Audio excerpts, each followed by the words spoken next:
Tonight on Ghost Watchers Northwest, Ouija boards, harmless game or dangerous doorway. We debate the truth, the myths and the real experiences behind one of the most feared paranormal tools ever made. You decide where you stand. I'm joined with my beautiful husband Matt, and he's going to give his intake on what he thinks about Ouija boards as well.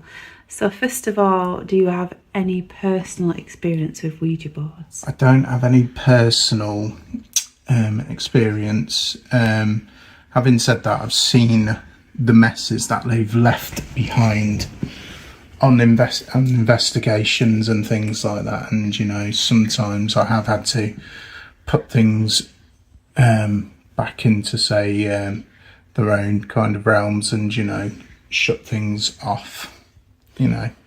So do you think Ouija boards are just a childhood game, or do you think they are a gateway to other dimensions? I think they are definitely dangerous and something that shouldn't be messed with if you haven't got the experience with. I think, you know, if you've got the expert, you know, if you got the expertise in it, then yes, by all means, you know, use it for, you know, for good, not evil, even though you have to be very careful even if you are an expert in it as well, because a lot of bad things can and will go wrong. So you would say to proceed with caution? Yeah, proceed with caution, definitely. So I have had experiences with Ouija boards, and I have used them and participated in them myself. I just felt like there was something not right with them. I did it for quite a period of time where I delved into the Ouija boards. There's always that question of, is someone moving it? Is it real? But things got said that were pretty, I don't know what's the word, things that maybe other people wouldn't really know about. I just got a really uneasy feeling when I was messing with them. There was one incident where we was using a Ouija board and it started to spell out a demonic name. So obviously if you don't know what you're doing, you know, that needs to be shut down. I am a little bit sceptical about them. You know, I do wonder if someone's moving it subconsciously and they don't realise they're moving it, or, you know, is it the gateway to something else? Is, you know, what are you opening up? You don't know who you're talking to, that kind of thing. So I have had experience with Ouija boards, but not very pleasant experiences, should I say. Hi, Yvonne here from part of the team Ghost Watchers Northwest. So, Ouija boards. Well, yes, I have used them on numerous occasions.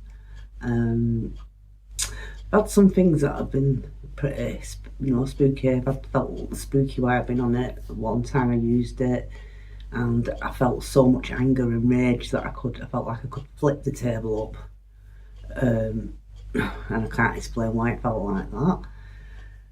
Some other times I've used it and it's like said relevant things to, you know, aimed at me, but then when I've gone on and asked it to tell me something that only I would know, then it could not answer.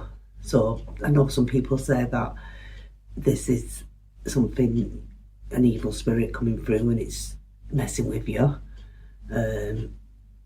But I'm not 100% sure.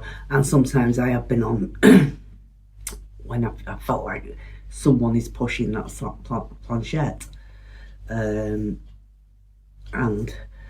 I thought no.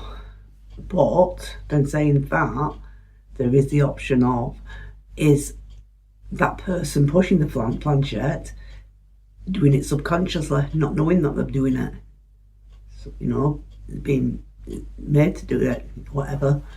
But yeah, so I am on the fence with it. I think I'm curious and I'm on the fence with it. Yeah, no.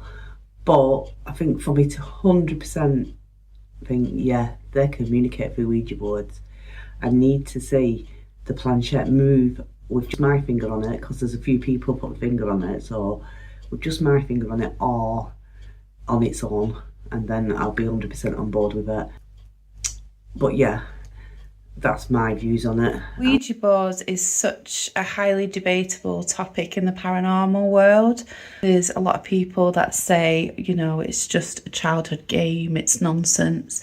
And then you've got a lot of people on the other side of the fence that are saying, this is real, don't mess with it. You know, you're opening yourself to demonic encounters and things like that. It's quite a 50-50 split, isn't it? Like, a lot of people are really against them, and then you've got a lot of people who think it's just childhood nonsense, because Ouija boards came from a childhood game, I believe, didn't they? So you don't think it's nonsense? I personally don't, after, you know, things being places where they've been used, you know, for where there's not been any expertise. I just feel like they are dangerous, and you know, I just think they shouldn't be messed with in the wrong hands. I remember one experience of being on a Ouija board, and I think this was the point where I decided I wasn't messing with them anymore, was when I was at a place called, what was it called now? Newsham Park in Liverpool. So during this particular occasion, I just felt really uneasy, like the room seemed to get colder. Whether it was me thinking psychologically that something was occurring, I don't know, but I just didn't feel right. And then I remember feeling like someone had grabbed my legs from under the table, but this was a big table and there was no way nobody could have done that. And I definitely felt like someone had grabbed my legs. And I decided at this point that I don't think, you know, I wanted to continue using them anymore. Yeah, I've both been an observer and I've been a user of Ouija boards. So I've had it from both sides, really. Well, hi everybody. Welcome to Ghost Watchers Northwest. Merry Christmas, Happy New Year. Sorry I've not been on sooner. I don't know if Yvonne's been explaining, but I've been very ill. I ended up having bronchitis. So anyhow, I've been asked about my opinions on the Ouija board. I don't go on them personally myself. Not as though I'm not scared or anything. It's just that I really do believe you should know what you're looking into, what you're messing with, because my opinion is once you start the Ouija board, this is how you easily get an attachment, and you don't know what unseen spirits are getting connected to you, following you or messing with you. I just don't feel attracted to the Ouija board at all, and I know a lot of people use it as a game, but when you look at the history of the Ouija board and what it can cause, it's caused death apparently, and yeah, a lot of things in the scenes behind can come through, and it won't be welcoming. They can play with your mind. I do believe as well, if you go on the Ouija board and you're thinking about something, I do believe certain spirits can connect, not the good spirits, and they can use that information to make you believe that you contacted somebody you love, or a loved person's connected you, and it could turn out to be someone evil. And yeah, they're my opinions on the Ouija board. I mean, by all means, if you feel safe enough to go on one, please protect yourself. Put your bubble around whatever you do, your protection prayer, and also close it down properly. Follow the guidelines, what are available about opening up and closing it down. Do not just dismiss it and walk away. Please shut the Ouija board down properly. Like I said, my personal opinion is you don't need a Ouija board to communicate with spirit. Spirit will contact you if they need to speak to you in other ways. The Ouija board to me is a very dangerous thing to mess about with, even when you've got people who think they understand it. And yeah, that's my opinion on it. So I just thought I'd put that on. And why do you think Ouija boards have become such a popular kind of icon? What do you think, darling? I think it's more of like people have seen them on like shows and things like that, and they've thought to themselves, you know, watched their favourite like people using them and thought, well, if they can do it, I can do it. You know, they've got expertise, whereas the people who are watching haven't, you know. Yeah. And I think that's where it's come from. You know, there was a whole Ouija mania thing, you know, I think with, you know, I'm not going to mention any shows because I'm not going to badmouth people, but there were shows out there that were using them, and, you know, and I think that's what they've done, you know, they've got them out at a party, or bought this, you know, what's the worst that can happen? And then sure enough, that's when things go wrong.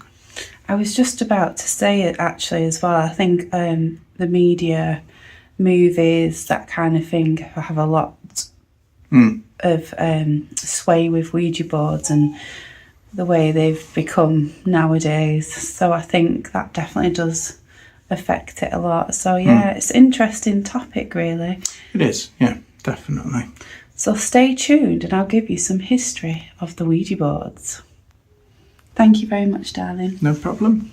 And it'd be lovely to hear your views and any experiences that you've had in the comments. And not forgetting as well, it did start off as a toy, a children's toy. So, like that, we'll see. And hopefully you'll put your opinions again about it. Okay, thank you. Don't forget to like and subscribe us still, even though we've not been on for a while. Bye. Take care, and I'll see you soon. Bye for now. For centuries, humans have searched for ways to communicate with the unseen. From ancient rituals to modern seances, the desire to reach beyond the physical world has always been part of our history. One of the most well-known and controversial tools connected to the spirit communication is the Ouija board. The concept behind the Ouija board actually predates the board itself by thousands of years. Ancient cultures in China, Greece and Rome used forms of spirit writing and automatic movement to seek guidance from the spiritual realm. These practices often involved tools that moved seemingly on their own, guided by unseen forces. The Ouija board, as we recognise it today, emerged in the late 19th century, during the height of the spiritualist movement. This was a time when mediums and spirit communication became widely popular, especially in the aftermath of major wars and epidemics, when many people were desperate for contact with lost loved ones.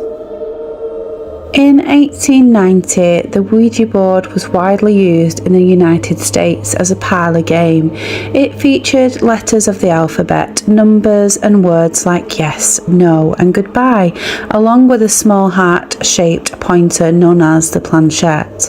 While marked as harmless entertainment, many users quickly reported strange experiences, unexplained movements, unsettling messages and a sense that something unseen was guiding the board. Over time, the Ouija board became deeply embedded in popular culture. Films, books and real-life accounts linked it to hauntings, possessions and paranormal encounters. Religious groups warned against its use, claiming it opened doors to negative entities, while skeptics argued there was nothing supernatural involved at all. Today, the Ouija board remains one of the most debated objects in the paranormal world. Some see it as a powerful tool for spirit communication, while others view it as nothing more than a psychological phenomenon. Those who believe in Ouija boards argue that they act as a gateway, a way to communicate with spirits' energies, or even the subconscious mind. Many claim personal experiences feel too precise, emotional, or intelligent to be random. On the other hand, skeptics point to the effect of a psychological phenomenon where tiny unconscious movements guide the planchette without the user realising it. From this perspective, the messages come from the participants themselves and not from the spirits. Whether you believe Ouija boards are a doorway to the unknown or simply a reflection of the human mind, one thing is certain: they continue to fascinate, frighten and divide opinion, and perhaps it's the mystery itself that keeps people coming back to the board again and again. We hope you've enjoyed our little podcast from Ghost Watchers Northwest, and please do hit the subscribe button and like, it really does help us out. And we will see you again soon for another spooky tale, spooky debate or a paranormal investigation.